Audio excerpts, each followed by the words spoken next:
আমাকে কথা বলতেই হবে ইনশাআল্লাহ, কারণ আগামীতে আবার আপনাদের সাথে দেখা হবে কিনা আমি জানি না।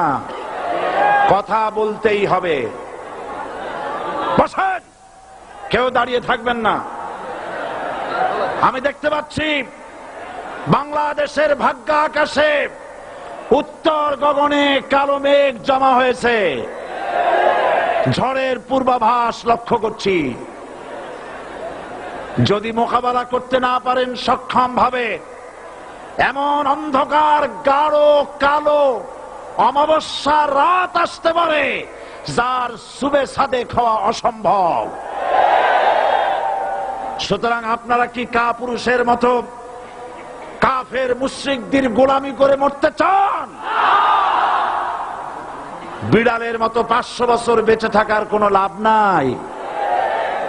সিংহের মতো 1 ঘন্টা বাঁচতে চাই।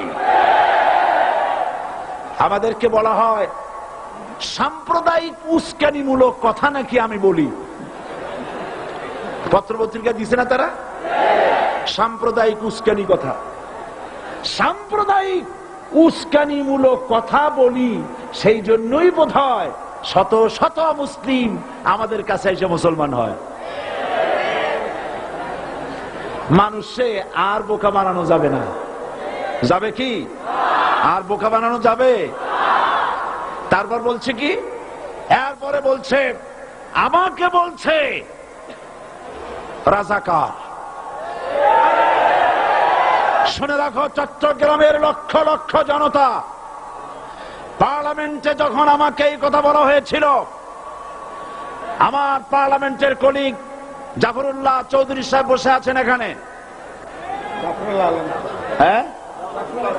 জাফরুল ইসলাম চৌধুরী বসে আছেন পাশে, প্রধানমন্ত্রী সুদ্ধা, অন্তত 3 শতাধিক পার্লামেন্টের সম্মানিত সদস্যরা সেদিন বসা। 1997 সনের বাজেট বক্তৃতা যখন আমি করতেছিলাম, ডক্টর কুদরতে খোদা, নাম রাখছে কুদরতে খোদা, আসলে গজবে খোদা। এ লোকটি নাস্তিক, ইসলামের চূড়ান্ত দুশমন। তার প্রণীত শিক্ষা ব্যবস্থার যখন সমালোচনা করছিলাম, ট্রেজারি বেঞ্চ থেকে আমাকে বলা হলো রাজাকার। আমি আমার সমস্ত শক্তি একত্রিত করে বলেছিলাম, শুধুমাত্র হিন্দুস্তানের রাজাকারেরাই আমাকে রাজাকার বলতে পারে। আমি বলেছিলাম 1973 সন পর্যন্ত আমি বাংলাদেশের কোন রাজনৈতিক দলের নেতা এবং কর্মী ছিলাম না। আমি রাজাকার নই। আমাকে রাজাকার বলে যদি তাকেও প্রমাণ করতে না পারে, 10 কোটি টাকার মানহানি মামলা দায়ের করব। আমার এই বক্তব্য সারা দুনিয়া শুনেছে। পার্লামেন্টে আমার এই বক্তব্য রেকর্ড হয়ে আছে। সেদিন 3 শতাধিক পার্লামেন্ট মেম্বারের কেউ আমার চ্যালেঞ্জ গ্রহণ করেন নাই। যে কোনো ব্যক্তি পার্লামেন্টে গিয়ে আমার বক্তৃতা দেখে আসতে পারেন। এরপরে 1997 সনের 7 অক্টোবর দৈনিক জনকণ্ঠ পত্রিকা যখন আমার বিরুদ্ধে লিখলো, সেই পত্রিকায় সাইদির ওপেন চ্যালেঞ্জ 8ম পাতা, 1997 7 অক্টোবর, এত বড় 2 কলমে হেডিং। সেখানে আমি বলেছি, বাংলাদেশের সকল সাংবাদিক, গোয়েন্দা বিভাগ, বাংলাদেশের সকল বুদ্ধিজীবীকে আমি আমার পিরোজপুরে আমন্ত্রণ করছি। আমার উপস্থিতিতে যদি কেউ প্রমাণ করতে পারে বাংলাদেশের স্বাধীনতা যুদ্ধের বিরুদ্ধে আমার কোন ভূমিকা ছিল, সজ্ঞানে স্বেচ্ছায় জাতীয় সংসদের সদস্য পদ থেকে পদত্যাগ করব। 3 বছর পার হয়ে গেছে, আজ পর্যন্ত কেউ এই চ্যালেঞ্জের মোকাবেলা করে নাই।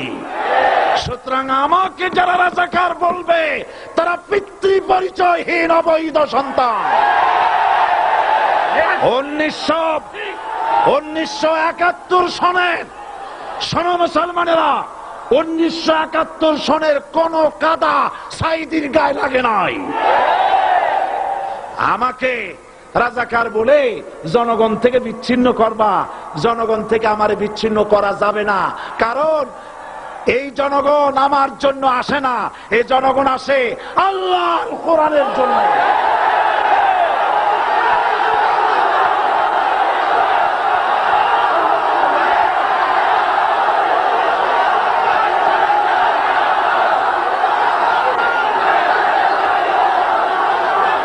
আজকে আর যারা ইসলামের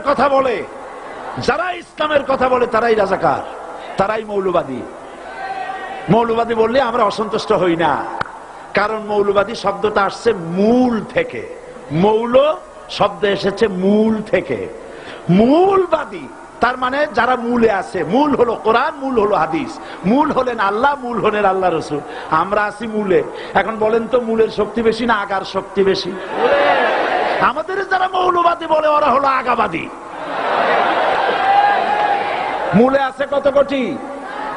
12 কোটি। মূলে আছে কত কোটি? আর আমাদের যারা মৌলবাদী বলে ওই থাকো গাছের আগায়, আমরা মূলে। লাভালাভি বেশি করবা না, 12 কোটিতে গাছের গোড়া আসতে নাড়া দেবে, মামু বাড়ি দিল্লি গিয়ে পড়বা, বাংলার জমিনে জায়গা হবে না। এ কথা বিশ্বাস করো। বাংলাদেশের মুসলমানদের শরীরে এক বিন্দু রক্ত থাকতে শয়তানের তৈরি করা ধর্মনিরপেক্ষ মতবাদ বাংলার জমিনে কায়েম হতে দেওয়া হবে না, হবে না।